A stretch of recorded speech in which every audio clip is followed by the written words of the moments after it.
Bonjour mes élèves. Bonjour maîtresse. Aujourd'hui, je vais vous expliquer une leçon très importante qui est la voix active et la voix passive.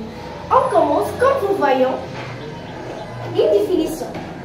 On dit qu'une phrase a la voix active lorsque son sujet est actif. Il accomplit l'action. Il fait l'action dans la phrase. Par exemple, Sarah travaille les exercices. Sarah, c'est un sujet actif. Pourquoi? Parce qu'il fait l'action de la phrase qui est le verbe travailler. On dit qu'une phrase est à la voix passive lorsque son sujet est passif. Il subit l'action. Il ne fait pas l'action de la phrase. Par exemple, les exercices sont travaillés par Sarah. Les exercices, sujet passif. Il ne fait pas l'action de travailler, mais Sarah qui fait l'action de travailler. Et maintenant, mes chers élèves, je vais vous montrer comment on transforme une phrase active à une phrase passive. Pour transformer une phrase de la voix active à la voix passive, on repère d'abord les éléments essentiels que sont le sujet actif, comme notre exemple Sarah, et le verbe travail et le COD.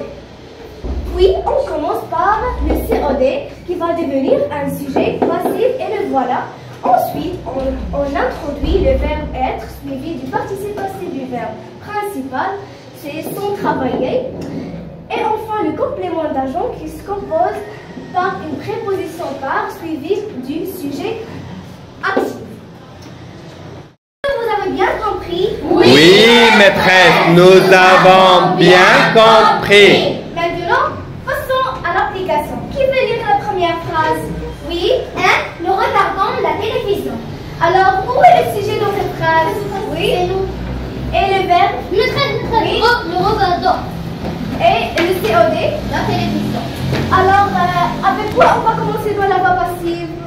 Oui, par la télévision. Par la télévision. Très bien.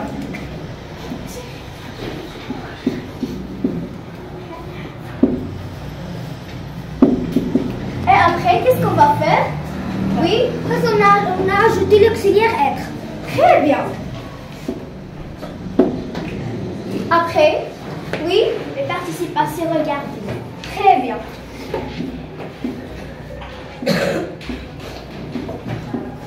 Une petite remarque, il faut l'accorder. Avec quoi on va accorder la télévision? Oui. Pourquoi? Oui, car la télévision est féminin. Très bien. Alors, enfin, qu'est-ce qu'on va ajouter? Pardon. Très bien.